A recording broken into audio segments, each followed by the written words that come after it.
Assalamualaikum warahmatullahi wabarakatuh.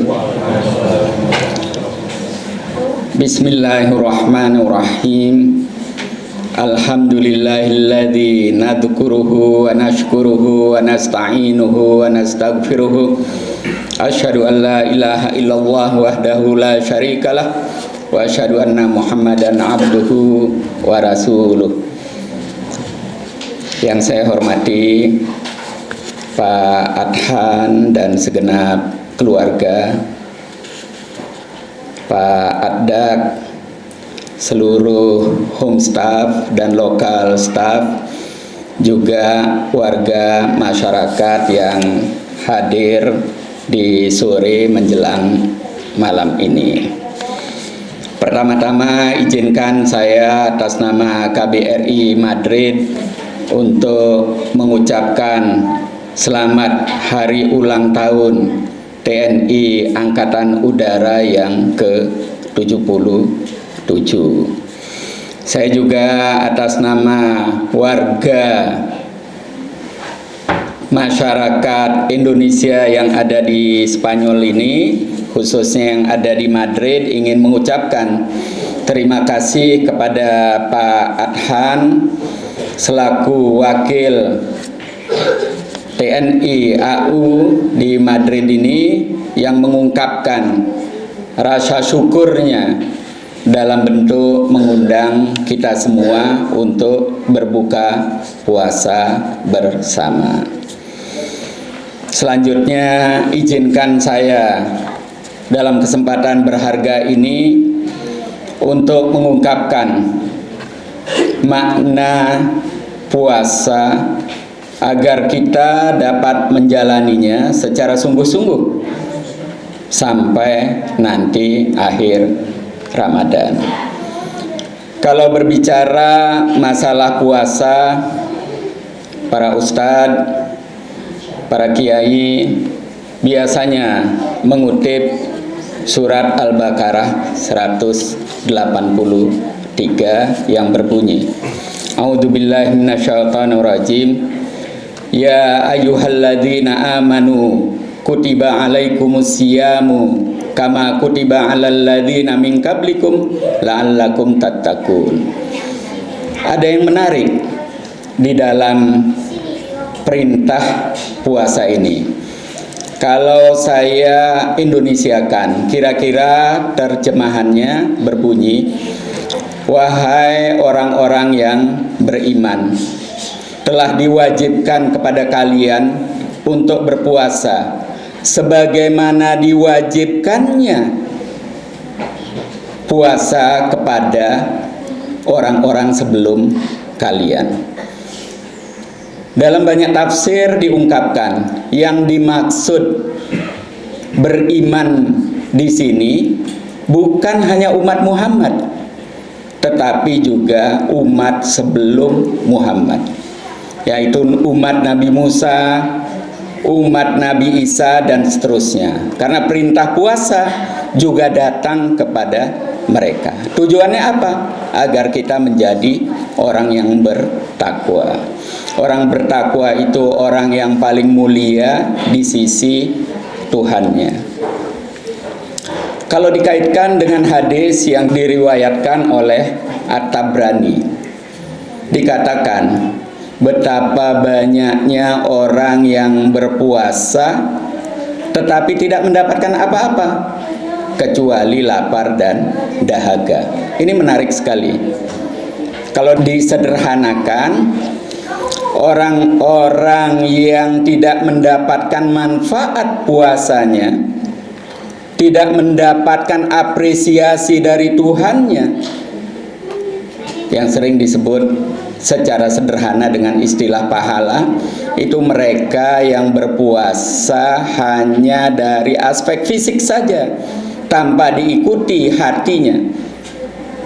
Orang-orang yang berpuasa hanya dari sisi aspek kuantitatif saja, tanpa diikuti dengan dimensi kualitatifnya.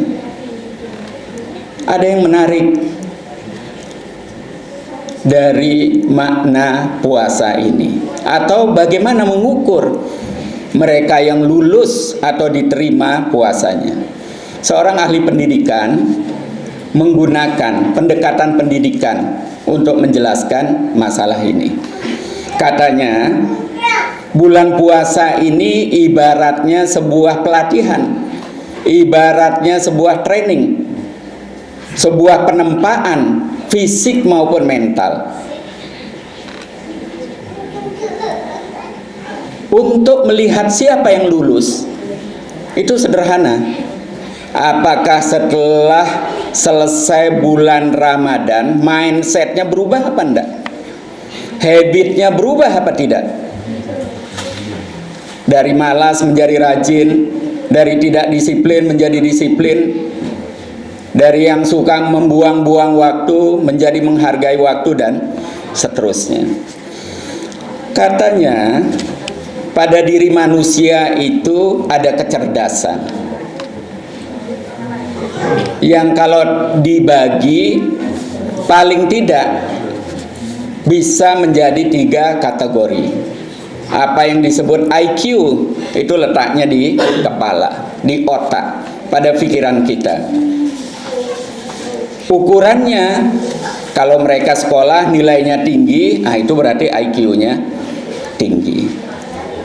Yang kedua, apa yang disebut EQ, itu adanya di hati. Indikasinya, kalau seseorang melakukan sesuatu tidak hanya untuk mengejar keuntungan pribadinya saja, tapi juga difikirkan bagaimana apa yang dilakukannya bermanfaat bagi orang lain, bermanfaat bagi masyarakat luas, dan bermanfaat bagi bangsa dan negara. Nah, letaknya di sini, bukan di sini.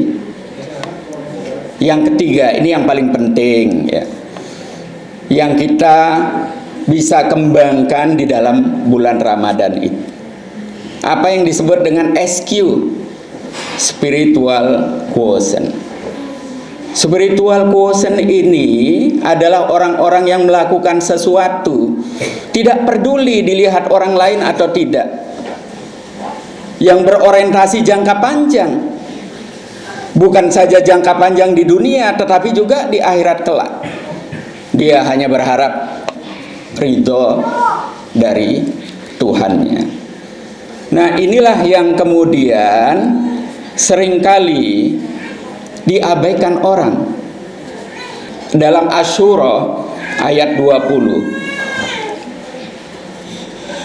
itu disebutkan, kalau saya sederhanakan maknanya, mereka yang berorientasi dunia maka dia akan mendapatkan dunia, tetapi mereka yang berorientasi akhirat maka dia akan mendapatkan akhirat dan dunia.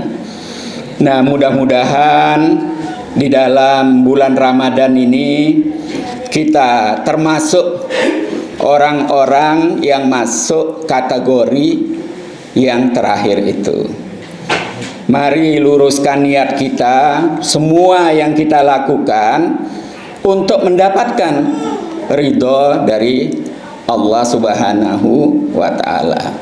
Berorientasi pada akhirat, insya Allah dunia akan ikut. Dan pada saat yang bersamaan, kalau kita melakukan semua ini dengan motivasi seperti itu, maka kecerdasan kita akan berkembang. Apakah itu yang namanya IQ, apakah yang namanya EQ maupun SQ. Kata ahli pendidikan ini bahwa sebetulnya capaian manusia itu merupakan akumulasi dari paling tidak 3Q tadi. Bisa jadi nanti ditemukan QQ yang baru. Akhirnya mari kita berdoa, meluruskan niat. Kata hadis, innama a'malu binniyah, ya.